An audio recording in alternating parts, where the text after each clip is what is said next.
Hello and welcome back to the channel. Today you join us at Haynes Motor Museum for Drivetribe Live.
And you buy in confidence now, and what you've got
then goes last, and then it's just absolute mayhem.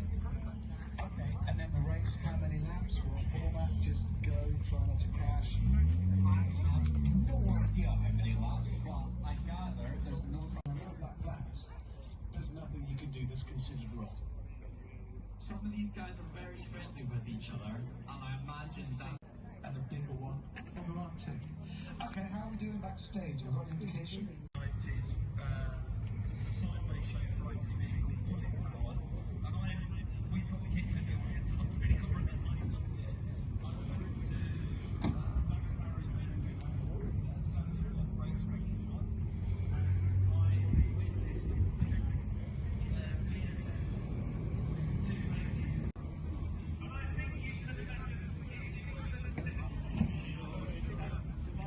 hair went up in the air, and then hair goes where it tingled, and I honestly it was like a cartoon.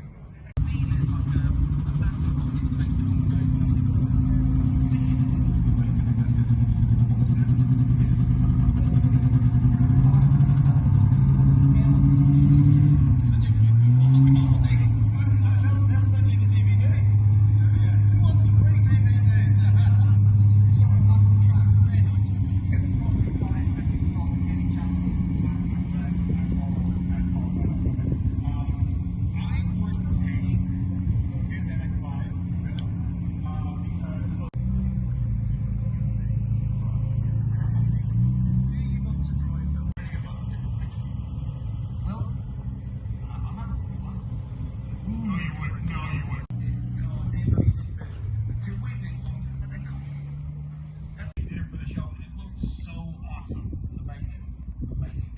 You guys got some pelters for that, to be fair. We did, yeah, which is great because it opens up the conversation. And they reckon that Carlos Sainz, if he had that at the time, the World Rally Championship, when he was racing before,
Hi, Izzy. We've seen Richard passing on his rallying talents to you. Ooh.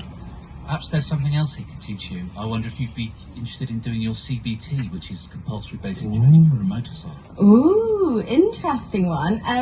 I did used to go on the back of his bike when I was younger and thought it was quite fun, so maybe, that's a good shout, maybe we could do that. What's your mum and dad's vibe on going two wheels? My mum would never let me on a motorbike because if you come off, yeah, it's things not good. happen. I don't think Rich has a leg to stand on though, so to be honest, I don't think he can say no. Can I ask what's the experience like on the back of a bike with Richard at the helm? Actually, really comfortable because he had one of those big BMWs, so I used to basically fall asleep. Really? Yeah. What about on some of the sort of more rockety ship things, that some of the ones he occasionally falls off? Yeah, no, I'm not into that. I'm not into that. Just the comfortable ones. Right, That's my very well vibe. chosen. Okay, so it's not off the table then. Potentially some motorbike content. Yeah, I like that thought. I like that thought. Okay. Next question. While the mic's getting to the next person, we'll go with this one. MG.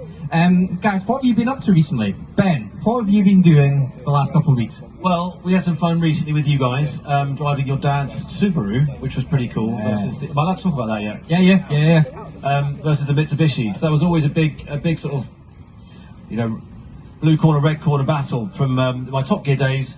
Reimagined with a more modified, should we say? Was it more powerful? I guess it was. I think the main thing to take from it is that Martin drove here.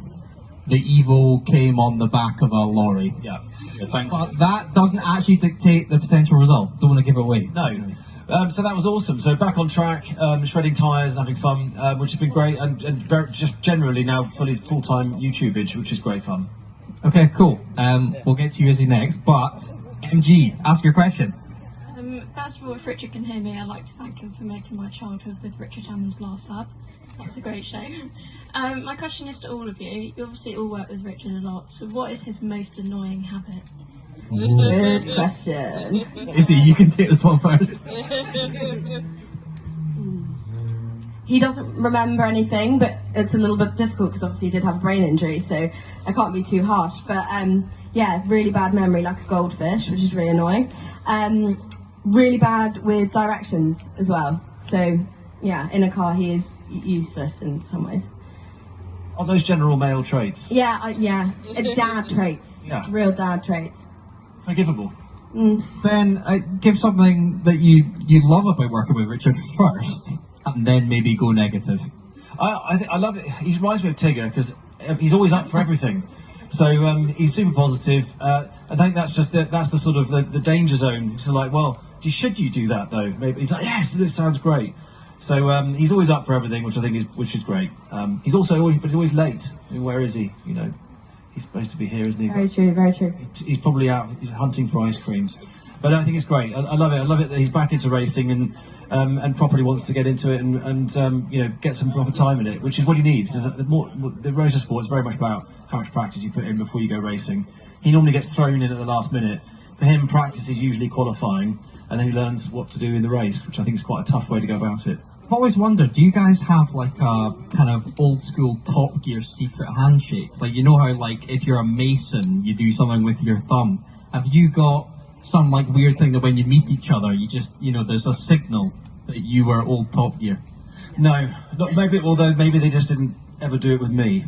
Oh, Maybe I was outside inner that circle. I don't know why. Is there a Drivetribe one? Yeah, totally, man. Yeah, you just don't know about it. Thanks, great. We don't try talk about not to that then. have anything with your thumb involved, but yeah. Maxwell, you've not had the chance. You're so fresh into the Drivetribe team. You've not worked with Richard yet. Yeah, I haven't worked with him. I met him for the first time today, which was interesting and cool. It's kind of weird because there's like Richard Hammond, yeah, he's the boss. So it's a bit weird. It's like, do I go fanboy crazy and be like, hey Richard? Did you hug him? No, not yet. They all come. That's it for today's video. Thank you for watching.